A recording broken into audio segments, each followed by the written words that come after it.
Falando mais aqui dessas mudanças aplicadas pelo governo, né, no IOF, uma delas afeta diretamente os fundos de previdência. E para entender isso, a gente vai conversar agora com o Otávio Arruda, ele que é Head de Wealth Management do Endbank, que já está aqui comigo.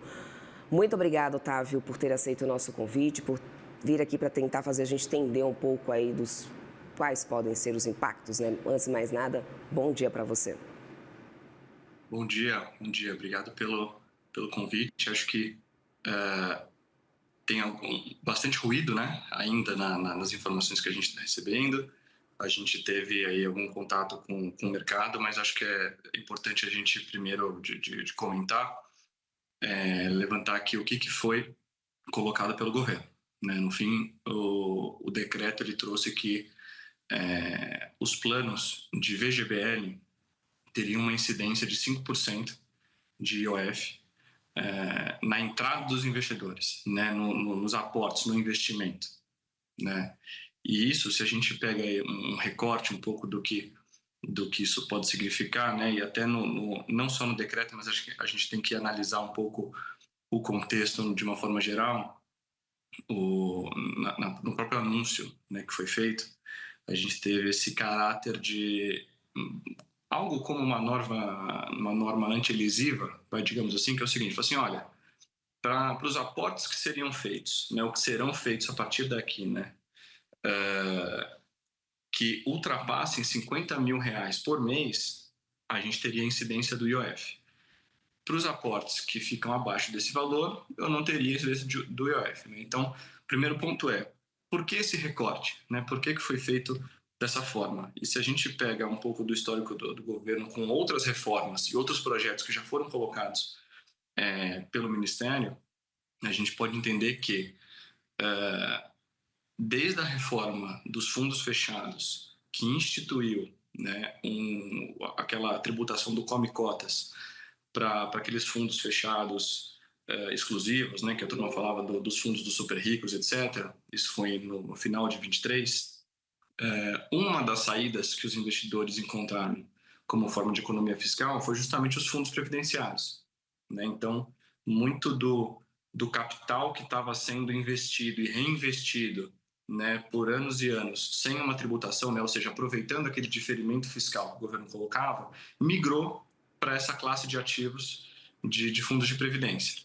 E, em fevereiro do ano seguinte, o governo impediu, né, ele restringiu que fossem criados novos fundos com um recorte de R$ 5 milhões, que na época foi um recorte que praticamente eliminou novos fundos, porque até pelos custos e pela estrutura do produto, eles eram produtos que necessitavam de um aporte maior de capital.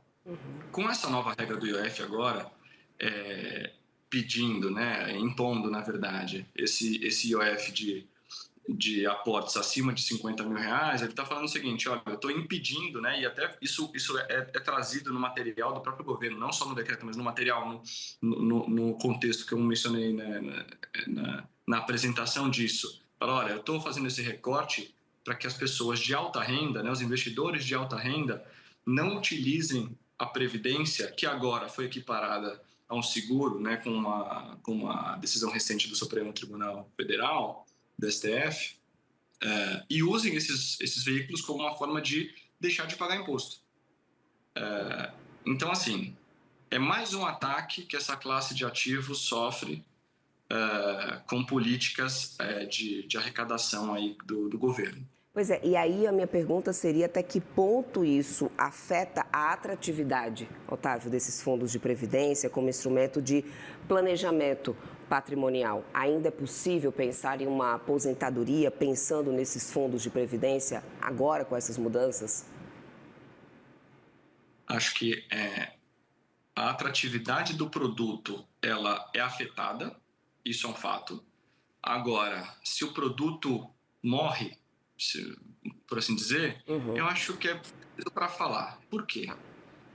O fundo, a previdência privada, e vamos aqui focar especificamente no VGBL, porque também foi o produto que o governo deu um foco maior.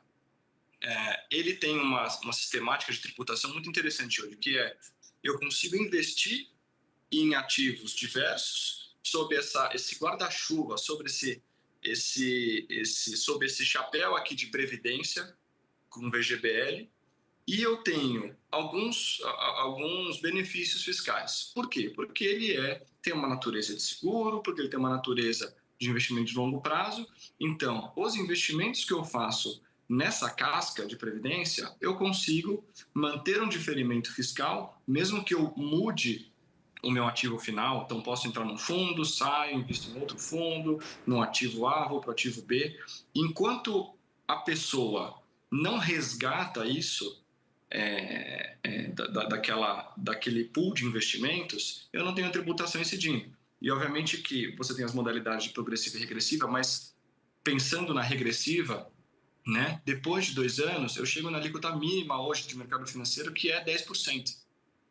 E o que acontece além disso, o STF ano passado cravou uma discussão antiga que a gente estava observando no mercado, né? Nós aqui do mercado acompanhamos de perto isso, que foi determinar que, de fato, as previdências privadas não estariam sujeitas, né, ao ITCMD. Então, o que acontece além de ser uma forma de diferimento fiscal, eu tenho um investimento que no passado já foi enfim, diferente da média de mercado, e hoje você encontra produtos basicamente espelhos de outros fundos não previdenciários. Então, a casca da Previdência hoje tem uma atratividade e rentabilidade ainda, tenho a isenção do ITCMD, tenho, né, no momento da sucessão, um pagamento rápido pelas seguradoras para a família, né, que é o que o pessoal de planejamento patrimonial aqui, né, meus colegas, a gente fala que é a liquidez do dia seguinte, então tem essas vantagens. E o ponto aqui é o seguinte: agora, para esse investidor de alta renda que seria penalizado com esse IOF, ele tem que pensar que, de fato, isso é investimento de longo prazo.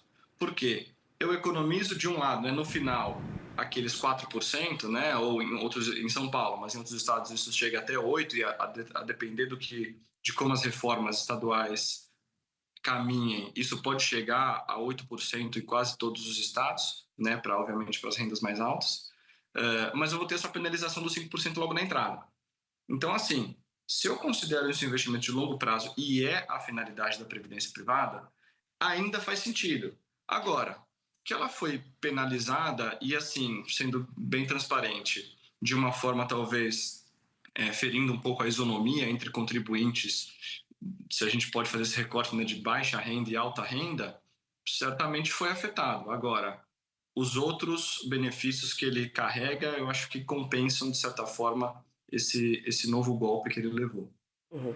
Agora, Otávio, bom, é fato, né, que a gente tem o impacto na indústria de previdência privada com isso acontecendo, mas eu quero entender quais são as possíveis consequências para a indústria como um todo de previdência e como que as gestoras devem se adaptar a partir de agora com esse novo cenário, né, com o que se desenha nesse momento. Ainda há o que ser feito? Dá para poder ter uma adaptação, né? Como que vocês estão olhando para isso? Então, acho que um ponto primeiro, a gente não tem uma resposta oficial ainda, acho que das outras seguradoras e do mercado em si, porque tudo isso realmente é bem novo, né? De ontem à noite, ontem à tarde, então a gente ainda vai acompanhar os desdobramentos disso, mas vamos pensar da seguinte forma, né? Isso foi teoricamente uma porta que se fechou, mas o passado eles não conseguem modificar. Então o ponto eu acho que é muito mais fácil que isso seja contornado, principalmente pelas gestoras e pelos produtos aqui de previdência daqui para frente, porque eu acho que isso não afeta uma liquidez no D0, talvez afete novas entradas, talvez sim. Pode ser que as pessoas mudem a sistemática, né? A gente acompanhava muitos investidores fazendo um pouco, né? Juntando uma liquidez maior para fazer aportes mais específicos em determinados ativos. E agora, com a regra, obviamente, nova colocada e utilizando a regra debaixo do braço, a gente consegue falar, olha, se eu faço aquele meu colchão mês a mês, com 50 mil reais, utilizando o limite, eu ainda consigo operar nisso. E é de certa forma, uma parcela relevante do mercado que ainda tem esses valores. Agora, para aquela parcela de investidores que tem aportes maiores, eu acho que talvez você tenha uma suspensão aqui de investimentos, né? Vamos entender o que está acontecendo, como o mercado vai se movimentar e daqui para frente a gente tenta fazer algo faseado para ficar debaixo da regra ou algo do gênero. Mas um ponto importante é que e muito do mercado está comentando isso, que é o seguinte, né? Vamos entender quais são as implicações legais também, né, da parte tributária da coisa, porque o IOF, ele é um imposto que ele tem um lado peculiar que ele não precisa respeitar aquelas anterioridades que a gente sempre fala quando a gente trata de reforma tributária, que é a anterioridade anual e a noventena, ou seja, se eu passo um imposto que aumenta a carga tributária, seja mexendo na base, seja mexendo na alíquota, ele poderia passar a valer no ano seguinte e para alguns impostos, eu tenho também a noventena, ou seja, não posso passar de 31 de dezembro, eu tenho também que sempre ter aquele espaço de 90 dias. O ponto é, o IOF ele é considerado um imposto extrafiscal, e ele tem uma característica extrafiscal. Então, ele é um imposto que eu posso, teoricamente, fazer um decreto um dia à noite, e na manhã seguinte, isso já está valendo, que é o que a gente vem e está vivendo nesse momento. Né? Eu acho que o real motivo desse aumento de carga tributária talvez não seja extrafiscal, talvez ele seja arrecadatório, fiscal. Se esse for o caso, eu acho que as federações, algumas empresas, alguns investidores podem sim questionar a validade dessa nova medida nesse curtíssimo prazo. Então, talvez isso abra uma janela e tenha ainda campo para discussão daqui para frente. Uhum.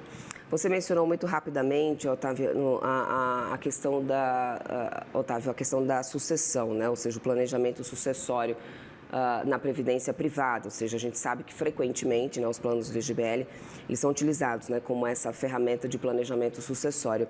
Essa tributação adicional altera, então, essa dinâmica? Queria que a gente pudesse falar um pouco mais sobre isso e quais poderiam ser, talvez, as alternativas agora para os investidores considerarem, né, com essa mudança nesse momento?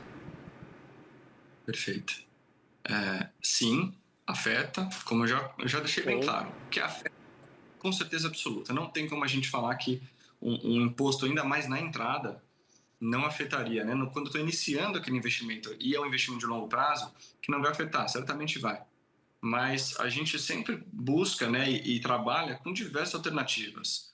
A previdência privada, ano passado, ela ficou muito, né, um pouco nessa corda bamba aí de a gente teria ITCMD, não teria, enquanto a gente passava a reforma tributária do consumo até, mas na lei complementar, isso entrava, saía do projeto e passava para as comissões e era aprovado, e era muito incerto o que aconteceria com esse tipo de investimento, com essa classe. Com essa incerteza, ano passado já foi iniciado e a gente já teve muito estudo e muitas conversas com o mercado e com os investidores também, muito caminhando para, olha, eu que tenho uma liquidez e gostaria de já ter um planejamento patrimonial, principalmente sucessório, dessa parcela de patrimônio, eu poderia olhar, a depender, obviamente, do meu, né, da minha idade, do meu estado de saúde, etc. Às vezes um seguro de vida é muito atrativo. Né, os chamados whole life, você tem essa parcela de patrimônio que você também tem o mesmo benefício da liquidez rápida pós o evento, né, da sucessão, você tem aí um benefício fiscal, você tem outras alternativas. Então esse é um primeiro ponto, que não é um investimento financeiro. Isso é muito importante, ele é uma alavancagem, ele é um instrumento puro de seguro. Para uma outra parcela, que é o seguinte, quem tem liquidez, e é o que se equipara um pouco à previdência, né? Porque o que eu coloco na previdência vai render e eu vou receber justamente isso. No seguro de vida puro, digamos assim, você consegue uma alavancagem. Eu estou comprando capital futuro. Agora, para quem já tem a liquidez, uma alternativa sempre olhar de novo, sem espuma, sem o barulho todo das reformas dos últimos anos, de novo para o bom e velho fundo fechado exclusivo, a depender da classe de ativos que você escolhe, ainda pode ser bem atrativo, porque você ainda consegue encarteirar a sua liquidez, realizar um planejamento sucessório, doar em vida, eventualmente com cláusulas restritivas, um usufruto, alguma coisa assim. Já me planejo ante um eventual aumento de TCMD lá na frente ou algo assim? Tem o TCMD de fato. Só que olha que engraçado, né? Em São Paulo o TCMD é 4%. Então, se eu constituo um fundo, encartero essa minha liquidez e faço uma doação, no D0, não estou falando para frente, no D0 eu estou pagando menos do que eu estou pagando na Previdência, porque é 4 contra 5. Então, olha que curioso, né? A gente tem essas distorções causadas por mudança na legislação toda hora, mas o importante é que o planejamento sucessório e patrimonial ele é dinâmico. A gente tem que se adaptando conforme as mudanças vão chegando. Fato. Otávio, eu quero muito agradecer a tua participação aqui conosco, tirando já algumas dúvidas, né? Tentando fazer com que a gente também entenda juntamente aí, porque é tudo muito novo, como você mesmo disse. Mas seja sempre bem-vindo aqui à nossa programação. Conversamos com o Otávio Arruda, ele que é do End Bank. Seja sempre bem-vindo. Até uma próxima. Até a próxima. Até mais. Tchau, tchau.